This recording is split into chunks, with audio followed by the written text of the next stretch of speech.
What if I told you a 26-year-old university dropout hacked a multi-million-dollar betting farm from a 2-bedroom apartment in Kenya, and nobody noticed for 9 whole days? What if I told you the entire heist was executed without a single line of code hitting the betting site itself? No balaclava, no getaway car, just a laptop, a router, and a mind sharp enough to slip past the digital firewalls that were supposed to be unbreakable. 11.4 million shillings gone, evaporated. One man versus an entire financial ecosystem. This is not just a story about theft. It's a story about systems, about blind trust, about how our most secure platforms, our banks, our betting firms can be infiltrated not by foes, but by understanding them better than their own engineers. This is a true story of a gifted Kenyan hacker who exploited the cracks in the billion-shilling industry without ever touching the front door. Some call him criminal, others a genius. But one thing is clear, it is deeper than you think.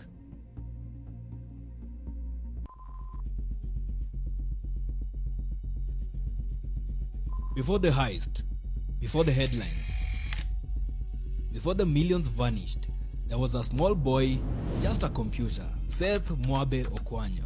Born around 1999, he wasn't raised in wealth. He grew up in Kisii County. But what he lacked in resources, he made up for with obsession. He enrolled at Mary University in 2016, pursuing a degree in information technology.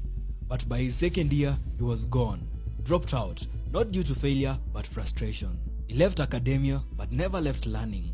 Online forums, YouTube, dark web sandboxes. This became the new classroom. But by 2017, Seth wasn't just a dropout. He was calling himself a cybersecurity engineer. He built a reputation in underground circles. He won a 50,000 shilling cybersecurity challenge hosted by a major Kenyan bank in 2019. He blogged about hijacking printers through default passwords. He founded a cybersecurity training group back in campus. At just 20 years, Seth was already talking like a paradox, a defender who understood the mind of an attacker, a student who dropped out yet lectured companies about vulnerabilities. But there was a problem. For all his knowledge, the Kenyan tech industry didn't seem to know what to do with him. No job offers, no bug bounty payouts, no headline contracts. And that is when something shifted. Because when you are self-taught genius in a world that doesn't reward ethics, what's left to test your skills except the system itself?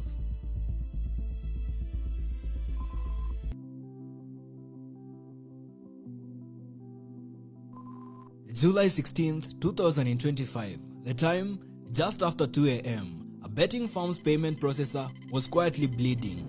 11.4 million Kenya shillings siphoned out in just 38 transfers. Each one neat, silent, precise. Not a single security alert triggered. The company didn't even notice until it was gone. It wasn't a brute force attack.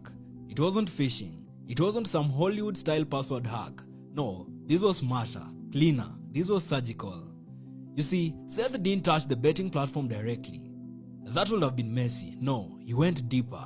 Instead of hacking the betting company, he hacked the pipeline. The quiet intermediary between the bet and the bank.